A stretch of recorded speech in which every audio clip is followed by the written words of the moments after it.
কি বলতেছে যে তোমাকে যখন নবীজিও দূর করে দিল, তোমাকে আমি আর ঘরে নেব না। তখন ওই আল্লাহর গোলাম সালমান রাদিয়াল্লাহু তাআলা আনহু দৌড়ে পাহাড়ের জঙ্গলে দৌড় দিল।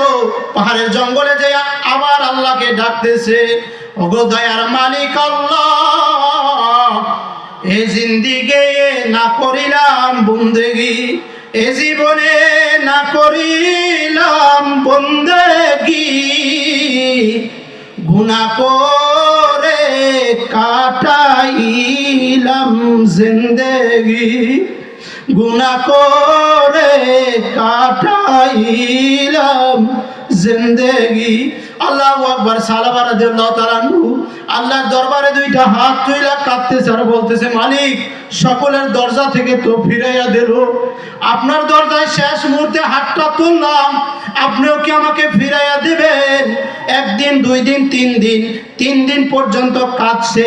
কাঁদার পরে দিকে আল্লাহ তাআলা জিবরাইলকে নবী আলাইহিস সালামের কাছে পাঠিয়ে দিল, হে নবী, আপনি আমার সালমান রাদিয়াল্লাহু তাআলা আনহুকে খোঁজ কইরা আনেন কোথায় আছে।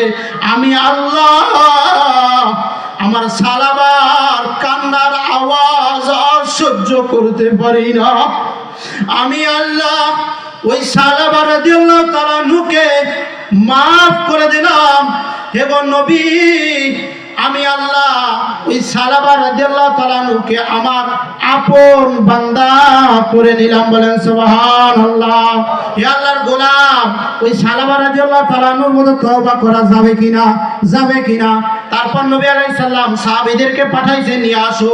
আবু বকর গেছে, ওমর গেছে, এদিকে বৃদ্ধ সাহাবী সালমান ফারসি রাদিয়াল্লাহু তাআলা আনহু বুড়ো হয়ে গেছে। তারপর ইশক আছে, ইয়া রাসূলুল্লাহ, আমি ওই আল্লাহর গোলাম সালামাকে একটু দেখতে চাই। দেখছেন, বুড়ো হয়ে গেছে, তারপরও ইশক আছে। তাই সালমান রাদিয়াল্লাহু তাআলা আনহুকে তারা আনলো। আইনা যখন মক্কার ভিতরে আস্তে আস্তে ফজরের টাইম হয়ে গেল, ফজরের জামাত চলতেছে মসজিদের ভিতরে। ভাই সংক্ষিপ্ত শেষ করি, মনোযোগ দিয়ে শুনবেন। ফজরের জামাত চলতেছে মসজিদের ভিতরে। যখন জামাত শুরু হইল, তখন আল্লাহ রাসূল সাল্লাল্লাহু আলাইহি ওয়াসাল্লাম দ্বিতীয় রাকাতে পড়তেছে, আলহাকুমুত তাকাসুর হাত্তা যুরতুমুল মাকাবির, যে তোমাদেরকে দুনিয়ার পেশাব, তোমাদেরকে দুনিয়ায় আল্লাহ থেকে ধোঁকায় ফেলাইয়া দিল, তোমাদেরকে দুনিয়ায় আমার গোলামি থেকে দূরে সরাইয়া দিল। যখন এই আয়াত পড়তেছে, সালমান রাদিয়াল্লাহু তাআলা একটা চিৎকার দিছে, চিৎকার দিয়ে সাথে সাথে ওখানে পড়ে গেল। নামাজ শেষে নবীজি পিছনের দিকে তাকায় বলতেছে, হে আবু বকর, কে চিৎকার দিল? আবু বকর কে চিৎকার দিল? তখন আল্লাহ রসুলের ওই সাহাবী আবু বকর বলতেছে, ইয়া রাসূলুল্লাহ, কেউ না, আপনার ওই সালাবা সাহাবী। তখন আল্লাহ রসুল বলল, হে আবু বকর, যাও ওই সালাবাকে উঠাও। সালাবাকে যখন উঠাইতে গেল, আল্লাহ রসুলকে আবু বকর ডাক দিয়ে বলতেছে, ইয়া রাসূলুল্লাহ, সালাবা তো আর দুনিয়ায় পয়সা নয়। তখন আল্লাহ রসুল ডাক দিয়ে বলতেছে, সালাবা রে, তোকে আমার ঘর থেকে বাইর কইরা দিলাম, তুই তো মাওলার কাছে জায়গা করে নিলি, তুই তো মাওলার খাঁটি বান্দা হয়ে গেলি।